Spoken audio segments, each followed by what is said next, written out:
Hello guys, so yun nga luluto tayo ng pinakamahirap na luto. Sa pinakamahirap na luto na lutuin, pancit canton. Pero syempre, gagawin tayo ng step. Ang step is, syempre ugasan muna tong gagamitin natin para magluto. Okay? Okay. Hindi ka na magulo. Go-vlog ako dito. Mag-vlog ka do? Oo. Paano magluto ng pancit canton? Sa pinakamahirap na luto ng mga tao sa mundong ibabaw.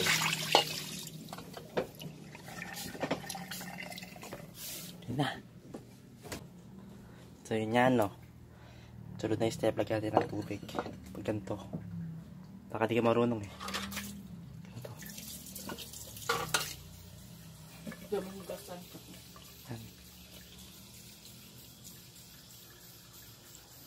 Tagal ah.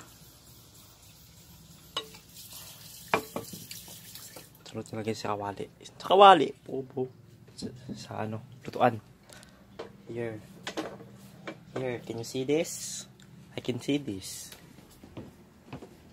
Nabos natin yung pancit canton nito.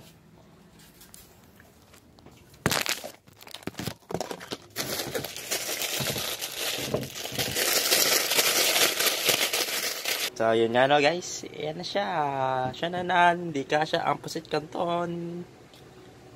Bigyan ko kayo ng update kung anong magagawa natin dyan. Ito yung mga ano niya. Mga seasoning. Klonk. So, patutog muna tayo. Kita kung kailan kaya'y naisip na bibitawan ikaw yung para gagawa iyon kesa akin na lang itugon ang pansin. Pagtingin ko sa'yo ay walang kambing. Magpapahala na sumama sa'kin. Huwag kang bababa sa'kin, magtiwala ka.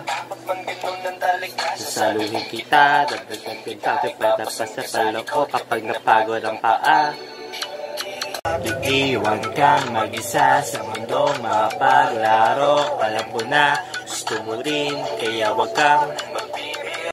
Kung ang oras man ay humadlang, pancit canton update. Ano na nangyari sa'yo? Yung iba luto, yung iba hindi, oh. Wow. Wow.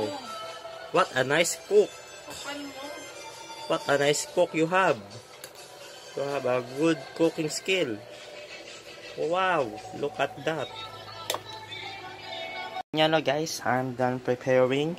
Panis English. Ito na yung seasoning. Lalagyan din ng pancit canton. Pancit canton. Okay na. Luto na siya. Tapos matama mo dito ang pandesal. Nakita man ako. Ano na. Ano lang. Sarap. Gusto mo? Gusto.